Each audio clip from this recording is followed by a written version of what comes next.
Good evening, welcome to New York City Atheists live on tape, brought to you by New York City Atheists. I'm your host, Dennis Horvitz, the David Letterman of the Hopelessly Damned.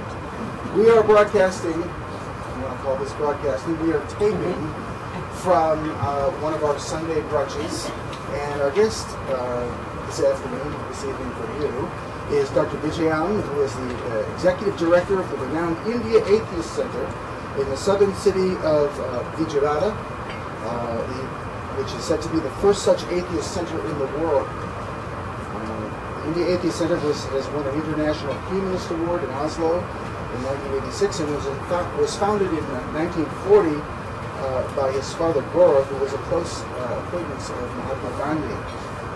Today, 68 years later, the Nyc Atheist Center boasts 3 4-story buildings that contain a hospital, dormitories for poor women and widows, a working women's hostel, a science center, classrooms, and, believe it or not, a dance school.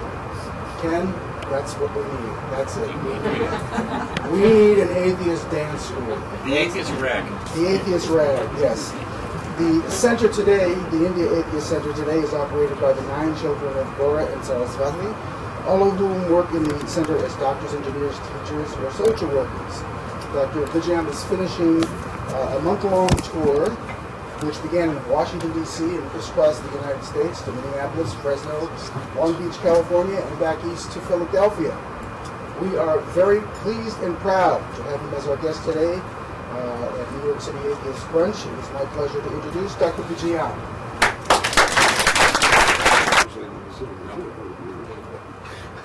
Dear friends, I'm immensely happy to be here with all of you, the New York City Atheists.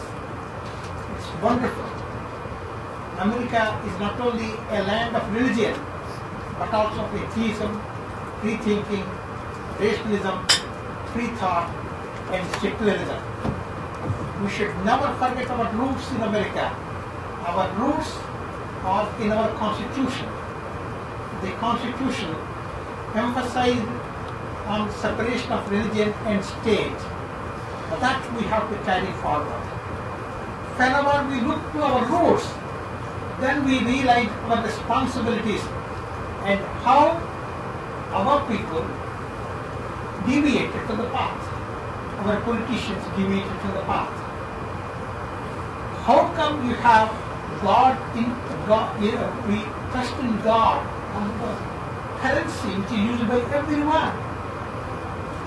System thought and secularism.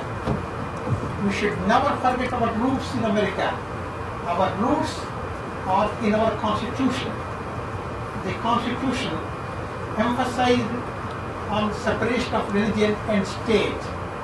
That we have to carry forward. Whenever we look to our roots, then we realize our responsibilities and how our people deviated from the path. Our politicians deviated from the path. How come you have God in God? We trust in God and the currency which is used by everyone. It's a strange thing. There is no debate in the Parliament, your Congress, but in order to please one person, one father, they change the shape of the dollar. That should not happen. Perhaps you know that in India, when our Constitution was framed, one member got up and said, let us have an invocation in the name of God. His name was Kamath. He was in the Constituent Assembly. He said that with the God Almighty's blessings we are starting this Constitution. In that way he wanted to have the invocation. Then the President of the Constituent Assembly, who later became the President of India, Dr. Rajendra Prasad said, let us not bring God into the permanent document. These are the exact words he said. Let us not bring God into the permanent document. We may believe personally, but we should not bring God into the Constitution because Constitution belongs to all. Even today, in our Constitution, there is no reference to God, there is no reference to religion, and it is purely secular. Not only that, by the 42nd Amendment of the Constitution in 1976, they added fundamental duties along with fundamental rights in our Constitution. And the fundamental duty, one important fundamental duty, Article 51A(h), is it is the fundamental duty of every citizen of India to promote scientific thinking, scientific spirit of inquiry, humanism, reform. So that kind of fundamental duty we have. Many people say, what is there if we have something in the Constitution? In fact, if we have anything in the Constitution that people want, they can bring to the fore, make it effective. I am not here to give you all the details of our Constitution or about India, but I am here to share with you some of my concerns, some of our experiences, and also to learn more from all of you. You are all veteran atheists. You have great experience in championing the cause of atheism in this part of the world. Madeline Wohad came to Atheist Center Vijayam after Bora's death in 1980. Similarly, Bora met Madeline Wohad at the American Atheist Center. Perhaps you know, only after meeting Bora, she changed the title of her center. Earlier it was known as Society for Separation of State and Separatists. When they discussed together, she decided to start American Atheist Center. We are very happy that all of you are firmly believing in atheism. In fact, the title of my talk today is March Towards a Post-Religious Society. Whether you like it or not, whether religious people like it or not, the world is marching towards a post-religious society. That is why in Europe, even in England, many churches are empty. That is why religious leaders are turning to Asia and Africa to subjugate people in the name of religion. There are many churches on sale in Europe. All of you are familiar with that. And in fact, in England now, 14% of the people are officially atheists. That is why they started teaching atheism, humanism, rationalism, and free thought in the universities and also in the educational institutions. That is a great achievement for all of us. Kindly look into any website or anything in Google. If you see unbelief in the world or non-belief in the world, in many countries people have moved away from religion very much. Some of the countries, 50, 60%, 80%, and the statistics are not correct. I met a friend from Iraq, and he said even in Iraq, 20 to 30% of the people are atheists. But they don't say openly, that's all, because the conditions are not congenial for them. Even in Iran, many atheists are there. So even in the Muslim countries, let us not think that's a monolith society. It is also diverse. Why people are moving away from religion? The main reason is the conflict between science and religion took place for hundreds of years, and science has finally won. It is the victory of science with Darwin's theory of evolution. The changes that take place in the world cannot be seen so easily, because what is the symbol of a religion? A mosque, a temple, other religious place. These are built by people with bricks. So they show these symbols and say religion is thriving. But people have moved away from religion, that's why they are empty. We are marching towards a post-religious society, and like a flood people come into the fold of atheism, humanism, rationalism, free thought. You use any name of science with Darwin's theory of evolution. The changes that take place in the world cannot be seen so easily, because what is the symbol of a religion? A mosque, a temple, other religious place. These are built by people with bricks. So they show these symbols and say religion is thriving. But people have moved away from religion, that's why they are empty. We are marching towards a post-religious society, and like a flood people come into the fold of atheism, humanism, rationalism, free thought. You use any name to do the work. That's important. We say medicine is one which cures patients. So for cultural reasons, in different countries, people have different names. We are not worried about the names. All of us are fellow travelers. We are all moving in the direction of a post-religious society. So let us make a common cause instead of wasting our time in discussing about the differences. We agree on many points. So when we agree on many points, let us work together. That is the way to proceed further. I would like to bring to your notice certain important aspects. As that is not working, I forget about it, no problem. Most important thing is, earlier we had to debunk religion all the time. Till 19th century, that was the responsibility to debunk religions. But in the 20th century, a lot of change has come. People have realized secularization of societies has taken place. So what we need today is not mere criticism of religion, but building an alternative to religion. We need a positive approach. We are living in a secularized society. So in such a situation, it is not enough if we criticize religion. What is needed is building an alternative to religion.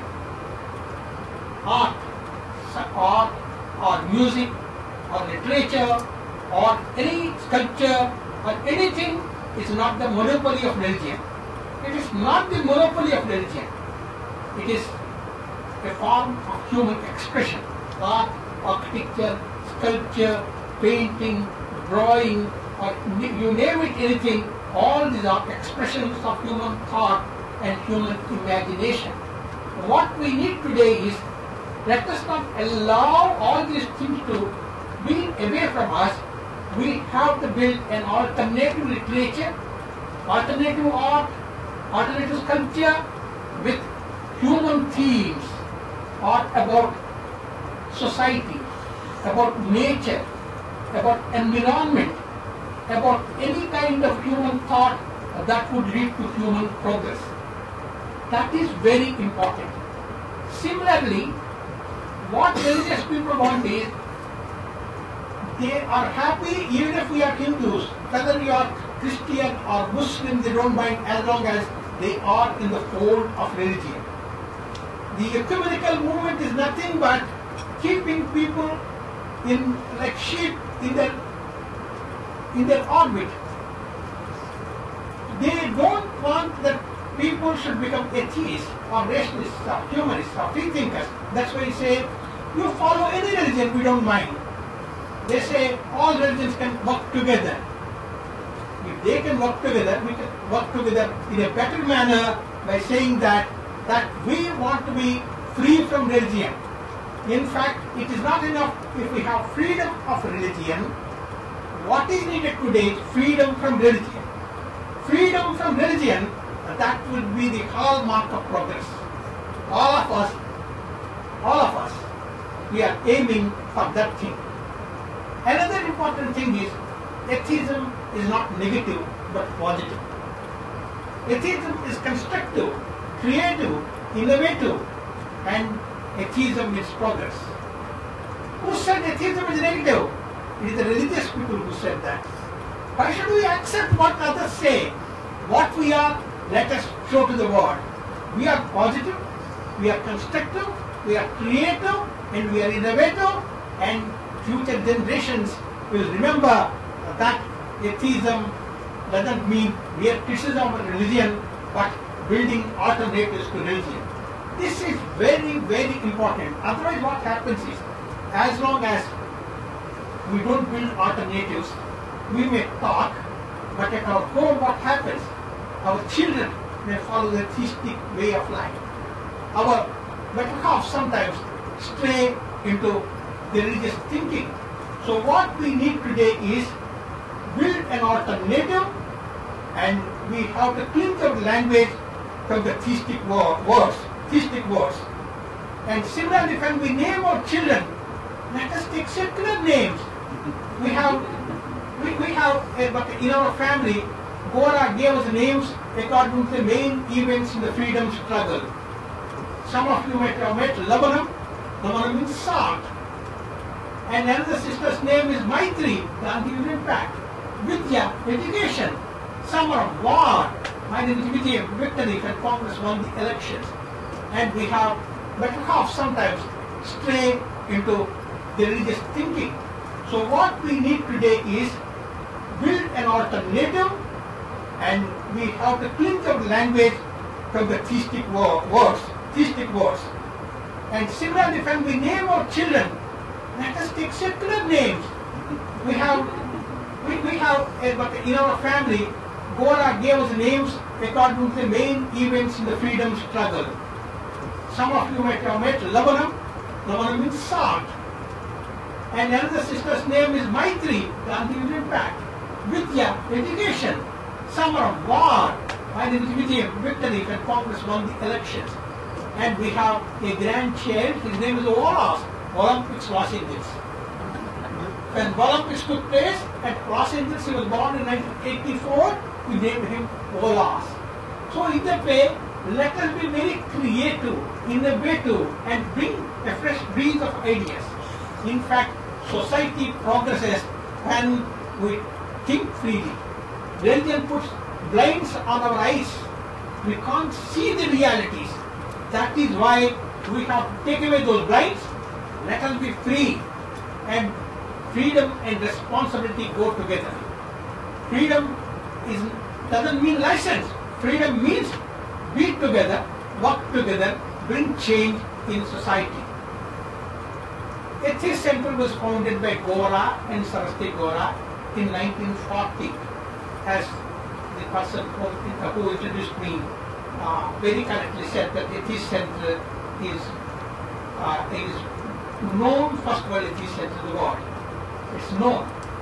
We don't know. As far as our knowledge goes, we checked in various places. There is no other center, Atheist Center in the world before that. So we started in a remote village.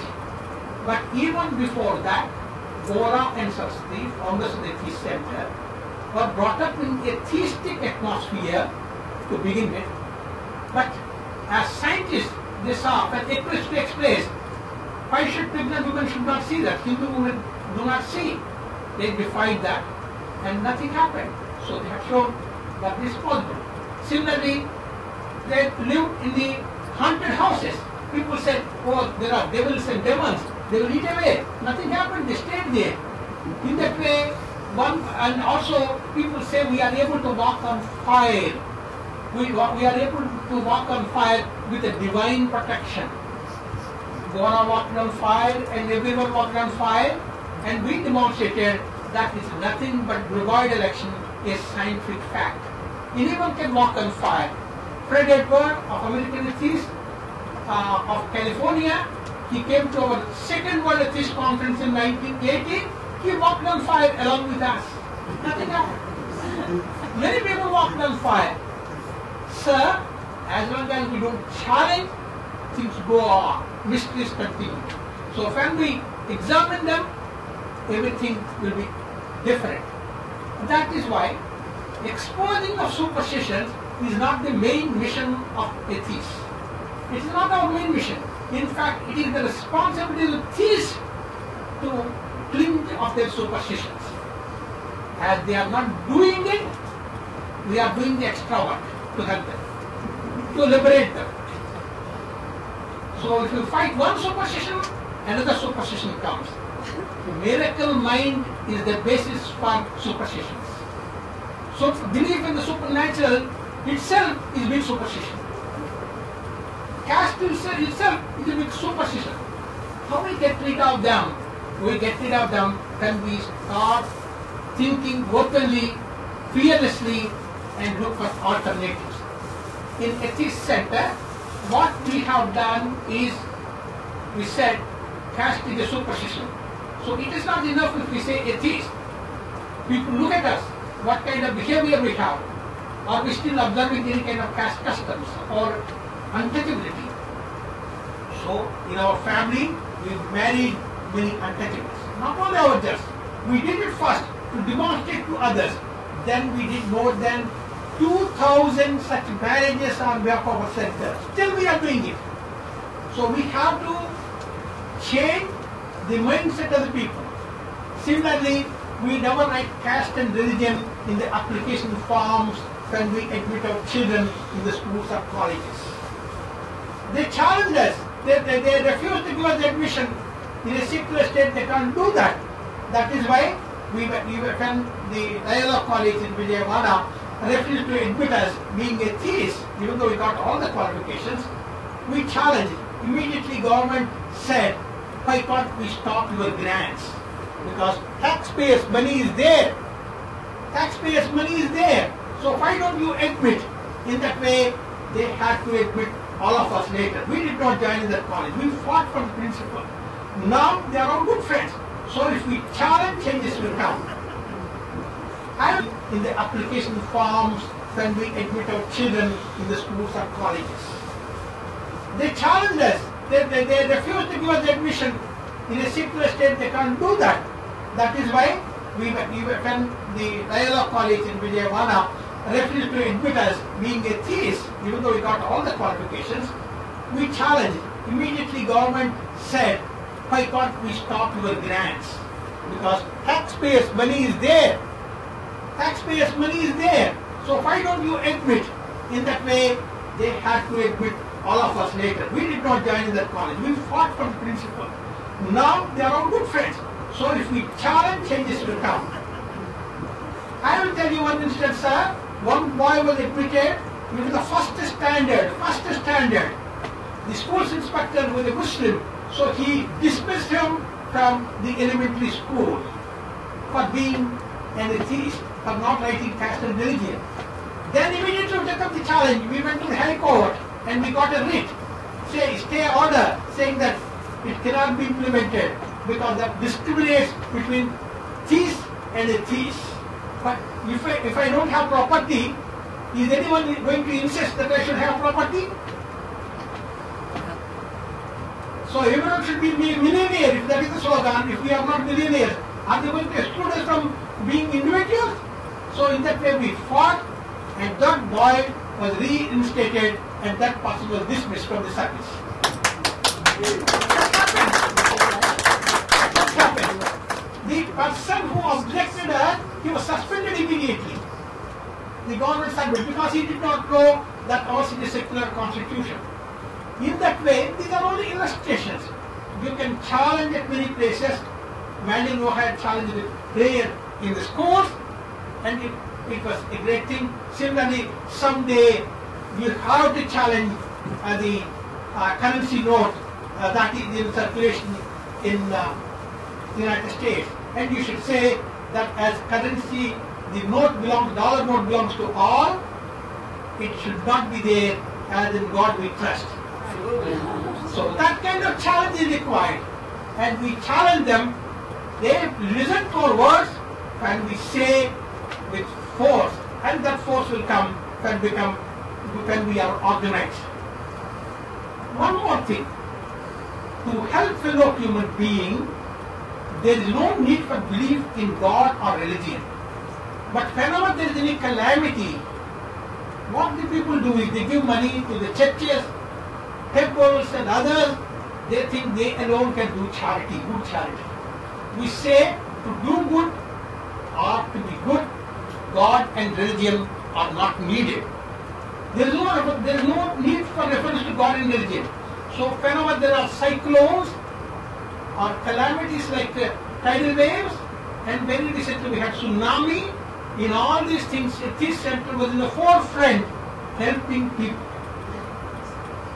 And we have no difference between Muslims, Christians or Hindus. Those who are affected, we are helping them. So in that way, we have to go into disaster preparedness. This center has also taken up environmental problems, ecology and environment, so that we can have better facilities to live. We have to enter into educational institutions. That is very, very important. All of you are experts. So what you can do in the United States is you write alternate literature, alternate poetry, alternate books, put it to the people's minds, then the mindset will change. And I'm very happy that we have atheist radio, atheist television channels here, and they must be multiplied, because they cannot impose religious views on us. And some people say it's an offense, they get offended if they see an atheist. But we don't say that, but we say everyone should have an opportunity to get education. So is education and religion must be separated. Education and culture must be separated. Religion and culture must be separated. Culture and religion must be separated. There can be a better culture without religion. Religion is associated with the past. And now we have to march forward. So what we are doing in this center is we are fighting social evils like untouchability. We are also championing the cause of the women who are supposed to be wedded to God in India. There are millions of people in India who are supposed to be married to God, then reduced to the level of prostitutes. In our own state we have such things. No one champions their cause. We atheists started campaigning, and we prevailed upon the government to make a law. They made a law banning it. Then what we did was we printed posters with the help of Oxfam and other organizations, put in all the villages. We work in 300 villages in that area, and we know none of the so-called untouchable girls who are made as prostitutes, they can read and write. But our target group is the exploiters. They know how to read and write. So then we organized them effectively, and we educated nearly 15,000 such women and their children. Now they refuse to call themselves as yogins anymore. I'm just giving you some illustrations how we can do that. So our work lies in the villages. India is a land of villages. What we did was we printed posters with the help of Oxfam and other organizations, put in all the villages. We work in 300 villages in that area, and we know none of the so-called untouchable girls who are made as prostitutes, they can read and write. But our target group is the exploiters. They know how to read and write. So then we organized them effectively, and we educated nearly 15,000 such women and their children. Now they refuse to call themselves as yogins anymore. I'm just giving you some illustrations how we can do that. So our work lies in the villages. India is a land of villages. We are for reverse migration of people from cities to villages. Go and work and empower them. Empowerment is very much needed. Another important thing is, as you rightly mentioned, in our center we have a dance school. Dance school. We teach even untouchable children dance. In India, they are not allowed to do that. So we teach them dance. And in the themes, what are the themes we have? Our themes are on Darwin's theory of evolution, on world peace, on ecology and environment, on social progress. So anything can be there, and dance is not the monopoly of religion. Dance form is not the monopoly of religion. We need not praise the God through dance or drama or poetry or sculpture. What we need is alternative literature so that many programs can be broadcasted on those themes.